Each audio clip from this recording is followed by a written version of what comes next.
कान की संरचना और कार्य, anatomy and physiology of the ear. कान हमारे शरीर का एक महत्वपूर्ण संवेदी अंग, सेंसरी ऑर्गन है, जो हमें सुनने, हियरिंग और संतुलन बनाए रखने में मदद करता है। ये ध्वनि तरंगों को ग्रहण करके उन्हें मस्तिष्क तक पहुंचाता है। 1. कान की संरचना। कान को 3 भागों में विभाजित किया जाता है। ए.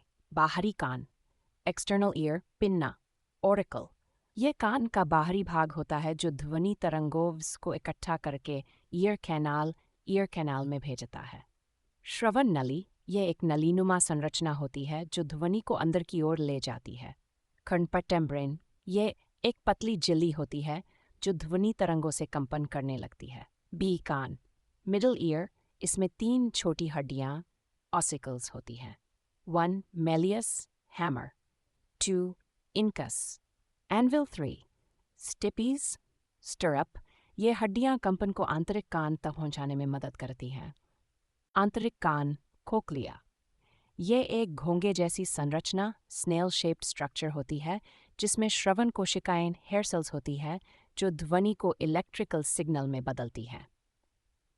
वेस्टिब्यूल और semi circular canal, vestibule and cellular canals, यह भाग शरीर के संतुलन को बनाए रखने में मदद करता है। श्रवण तंत्रिका, ये ध्वनि संकेतों को मस्तिष्क तक पहुंचाती है। 2. कान का कार्य, फिजियोलॉजी ऑफ द ईयर। 1. ध्वनि का प्रवेश, साउंड रिसेप्शन। ध्वनि तरंगें पिन्ना द्वारा इकट्ठी की जाती है और ईयर कैनाल के माध्यम से ईयर ड्रम तक पहुंचती हैं। ध्वनि का कंपन में बदलना, conversion to vibrations, ear drum कंपन करने लगता है और कंपन 3 हड्डियों के माध्यम से कोक्लिया तक पहुंचते हैं।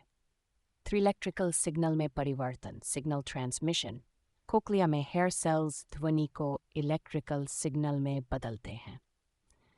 4. मस्तिष्क तक संचार, सिग्रेन, श्रवण तंत्रिका इन संकेतों को मस्तिष्क तक भेजती है जहां ध्वनि को पहचाना जाता है। संतुलन बनाए रखना, maintaining balance, semi circular canals शरीर के मूवमेंट को डिटेक्ट करके संतुलन बनाए रखते हैं। निष्कर्ष, कंक्लूजन, कान न केवल हमें सुनने में मदद करता है बल्कि शरीर के संतुलन, बैलेंस को बनाए रखने में भी अहम भूमिका निभाता है।